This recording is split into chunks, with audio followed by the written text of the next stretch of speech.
back to you for what it's worth as we talk about all the kind of stuff I'm learning about prophecy and sharing it with you for whatever it's worth. So just a comment, my eyes are really red because, not because I'm crying, but because allergies. It's terrible.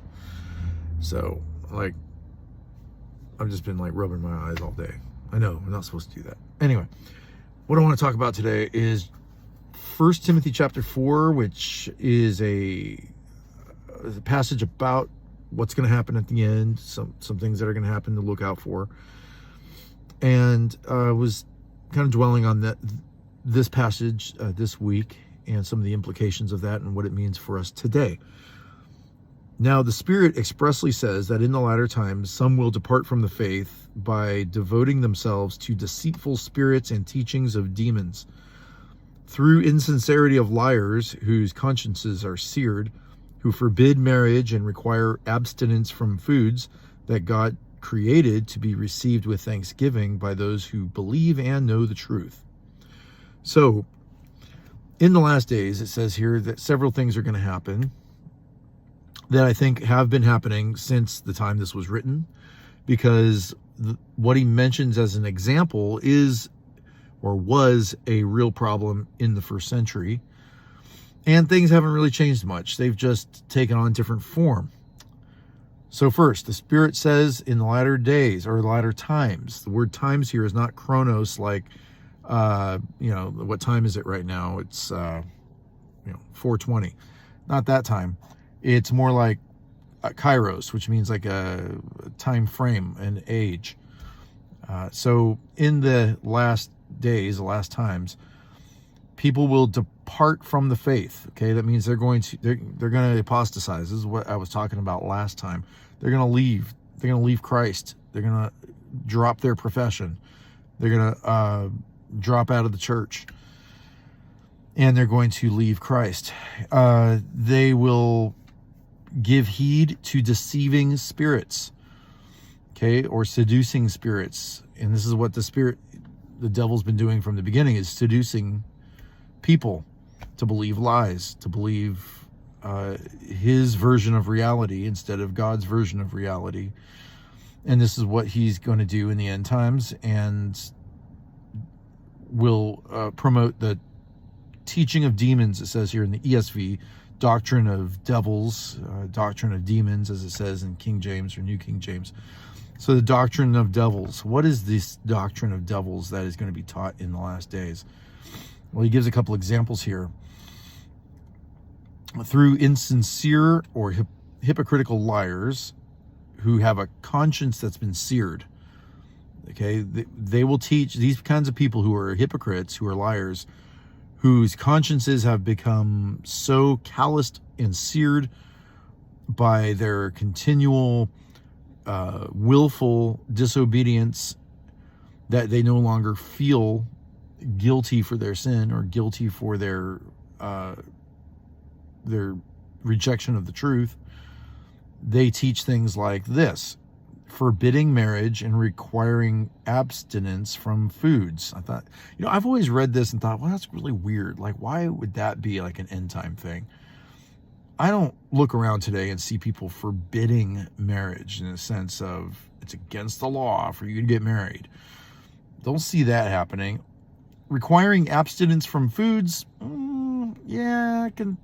that's kind of become fashionable recently, where, the anti-meat people, they religiously are vegans. I don't care if you're a vegan or vegetarian, whatever you want to eat, whatever you like, eat it, man. I don't care. It doesn't bother me. Got a good Christian brother friend right now who's on a vegan diet, and God bless him. I don't think I could do it, but those who require, or they really insist on abstinent from certain foods. Well, today there's a push towards, meat is murder. They try to equivocate some kind of morality to what you eat. And this is no different than the early first century and what Peter and Paul all dealt with in the New Testament church about those who who say that you can't eat certain foods because, you won't be right with God. And, that legalism, that Judaism is nothing new. And I guess that kind of thing may take a different form today. Now it's environmentalism. If you eat beef, you're killing the environment. You shouldn't be eating beef. There's those people who teach that. Okay, I could see that, but the forbidding of marriage, I don't get that one. Like, what is that? Well, the word forbidding is not really meaning necessarily to like prohibit, outlaw. It's the word to hinder, to prevent, to stand in the way of. And when I looked at it that way, I thought, well, I can see that happening today. The average marriage age as of 2023, I read in like the usafacts.org, average marriage age for men is now 30 years old. And the average age for women is now 28 years old.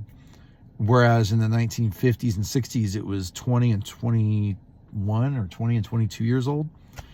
And it's steeply increased in age over the last years. And there's a whole philosophy behind this, where people are saying that, marriage and kids is bondage.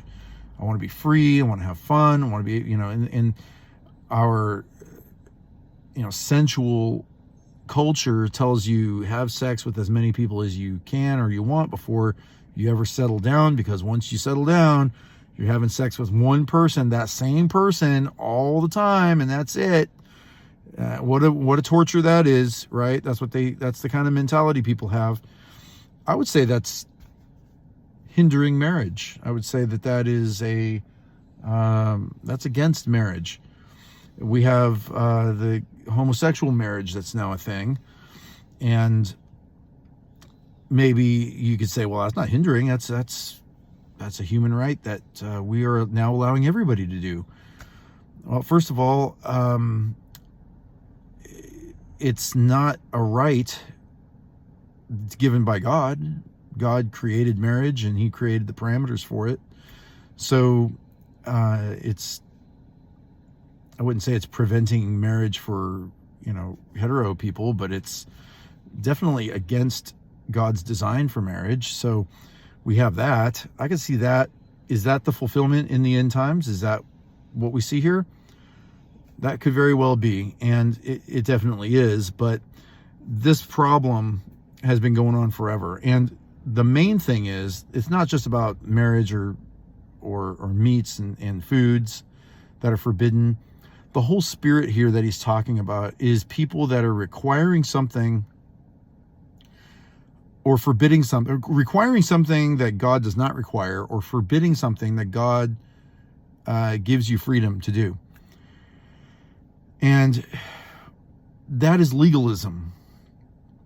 So I'm here to say legalism is a doctrine of demons. Legalism is you finding your righteousness, your goodness, your, validating yourself, finding your self-worth, being a good person because of XYZ thing that you do or you don't do. And it's seducing. It's seducing to Christians, because even though Christians that are evangelical will say, oh, well, I believe you're saved by grace through faith in Christ alone for salvation, to go to heaven, not to go to hell. Okay. But then we live as if I'm not righteous unless I stand up for this, or I'm not righteous unless I don't do this or that. And our righteousness is not in any of the things that we do or don't do. Our righteousness is not found in what we allow or what we abstain from. Our righteousness is in the work of Christ, and only his work and what he has done on our behalf. That's the only place we have righteousness. And so it's seducing. It seems like wisdom, like Paul tells the Colossians, I believe. It feels like wisdom to don't taste, don't touch, don't do this, don't do that. It feels like it's wise, but it doesn't do anything except give occasion for the flesh. to desire something that's forbidden when it's not forbidden. So that can be done, and let me say this, it can be done on the left side or on the right side, okay? It could be conservatives who do it, it could be liberals who do it, and everybody does it, okay? The conservatives do it by, hey, I don't drink alcohol, you shouldn't drink alcohol, I don't smoke, I don't chew, I don't run with folks who do, I don't listen to this kind of music, you shouldn't either. You shouldn't go to movies, you shouldn't do this, you shouldn't do that, you shouldn't listen to rock music, you shouldn't listen to this, you shouldn't, it's just a list. You can have a long list of things that you do and don't do that make you holy, that make you think you're holy. And it's really, if you think you're standing before God and your righteousness before God depends on any of those things, you're trapped in legalism, you're believing the doctrine of demons. And that is prevalent in the conservative churches. Now, in the liberal side, whether it's churches or the irreligious people that just, I'm not a church person, I'm spiritual, but I'm not religious.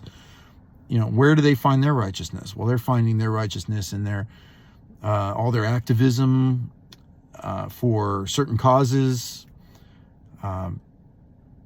Whether it's abortion, or it's gay rights, or it's BLM, or it's environmentalism, or whatever it is that they're outraged about and that they are standing up for, and they're just really giving themselves over to, devoting themselves to these things.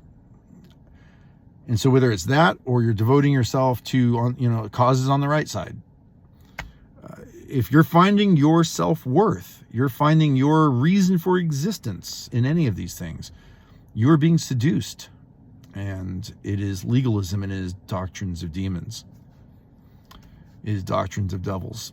And that is what will characterize the last days. And I think we're seeing that on both sides, everywhere. And it's a danger. So it's Christ alone. He is sufficient. He is everything. And so we hold to him. That's who we should hold to. So just that encouragement to you. Hope that you'll reflect and see where you are being seduced. Where am I being seduced? I need to really dwell on that too. Where am I getting my hope?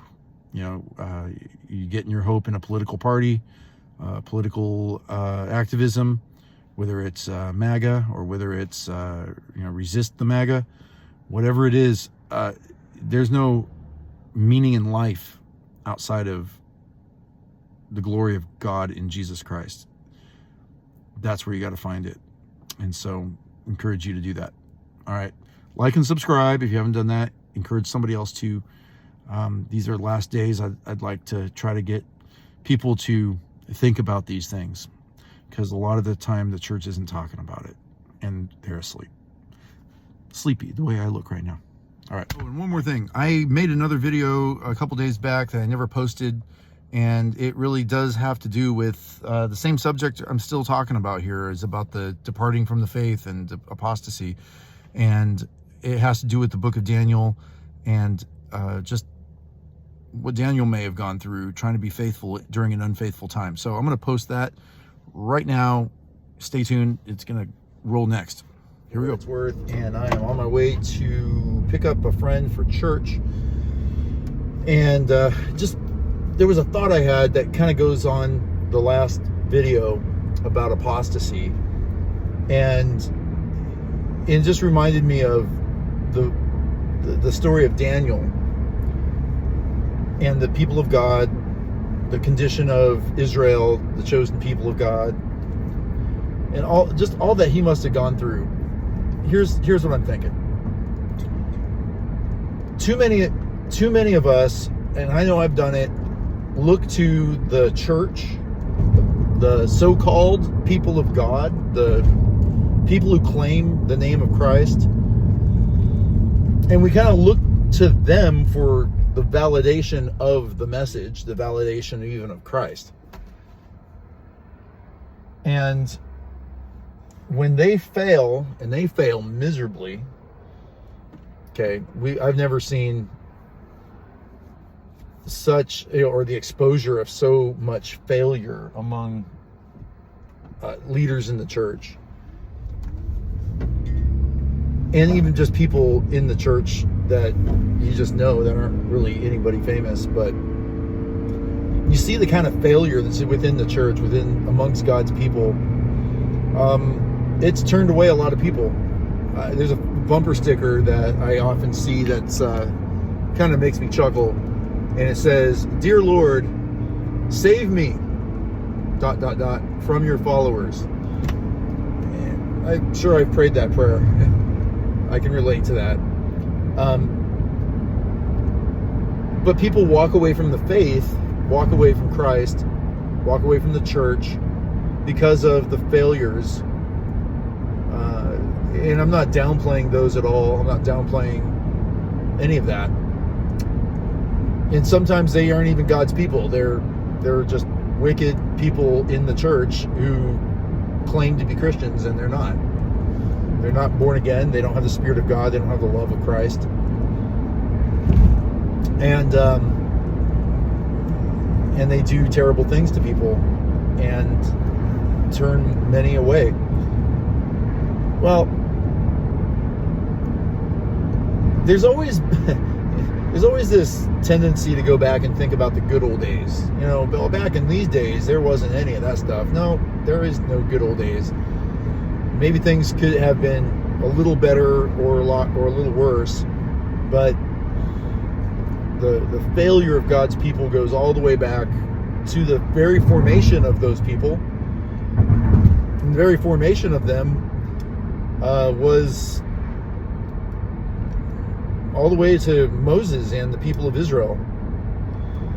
And when I think of Daniel, for example, a young man living in Israel or Judah at the time when Judah was defeated by Nebuchadnezzar, think about the condition of the people of Israel, the worship of God.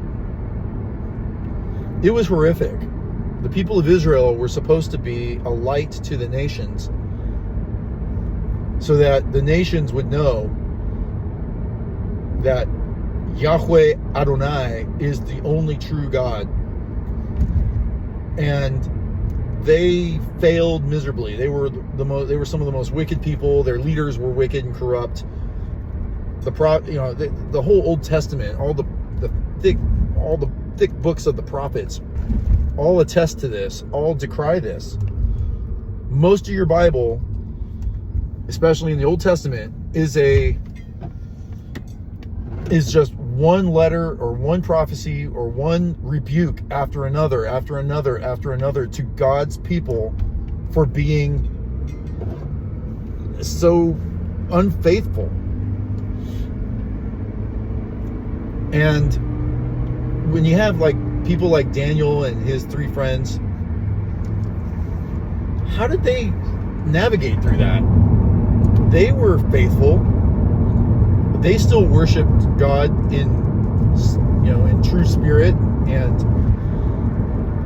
they were determined. And then when they got carried off into exile in Babylon, now they're in a completely foreign environment with no temple worship, no priesthood, no support of the community of even faithful believers. And they stood and they were determined, and they had such faith and love for the true God of Israel that they would rather lose their lives than bow down to the king's image, and rather than eat the defiled food of the king and compromise and assimilate into the culture. And I think that really parallels today.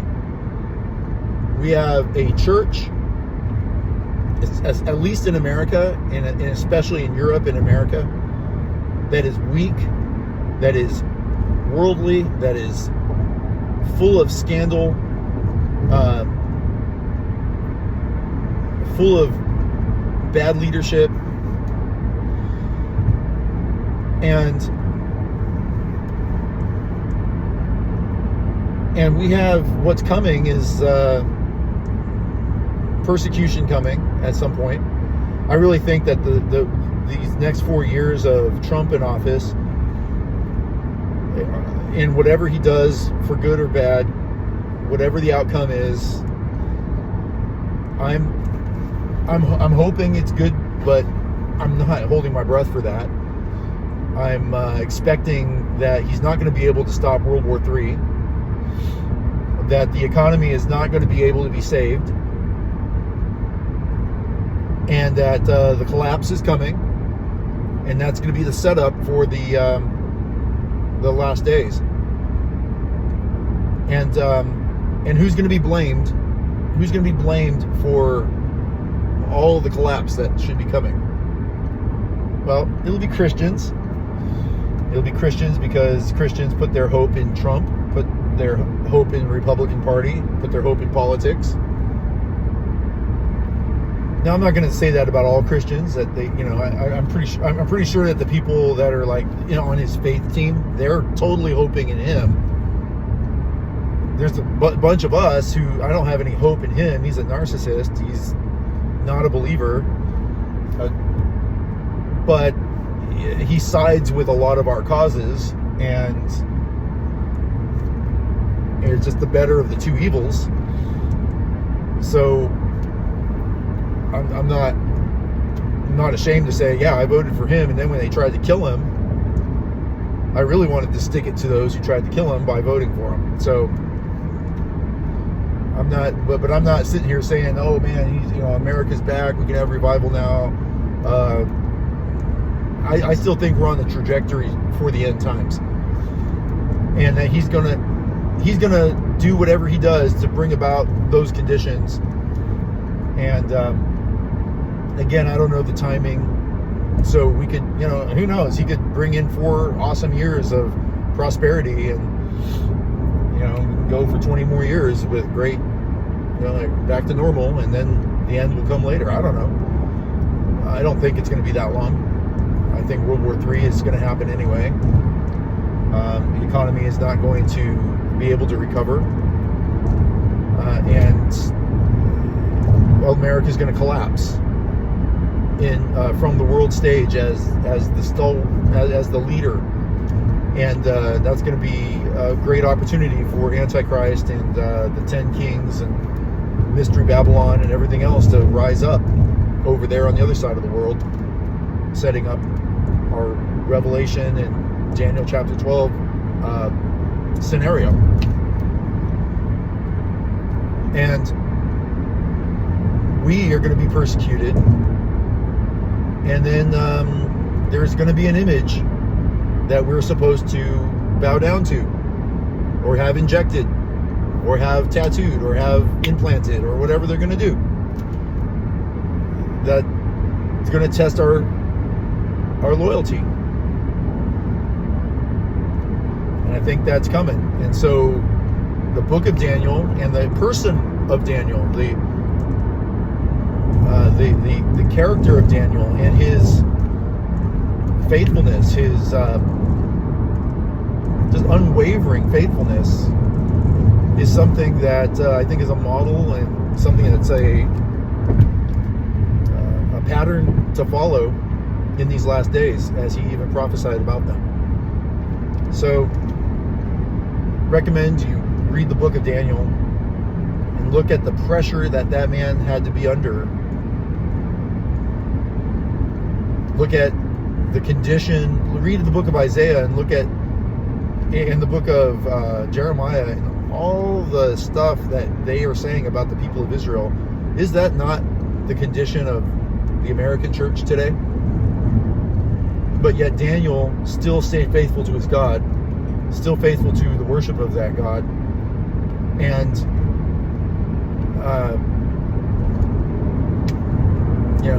he didn't walk away from the faith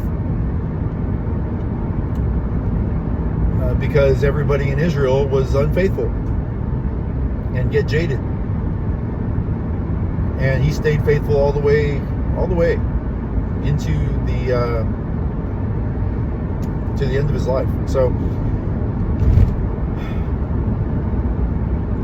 I hope every one of you will also follow that example. But you can't do it alone. You've got to have the Spirit of God. You've got to have the love of Christ in your heart. You've got to be secure in your salvation and confident in the one who saves. Because that faith is going to be tried. It's being tried now, but the real trial's coming. And if you're in Christ, you'll be brought forth as gold. You'll get through it. If you're not, you'll fall away, and you'll betray Him. And we know what happens. The ultimate end of those people. Okay, it's not good.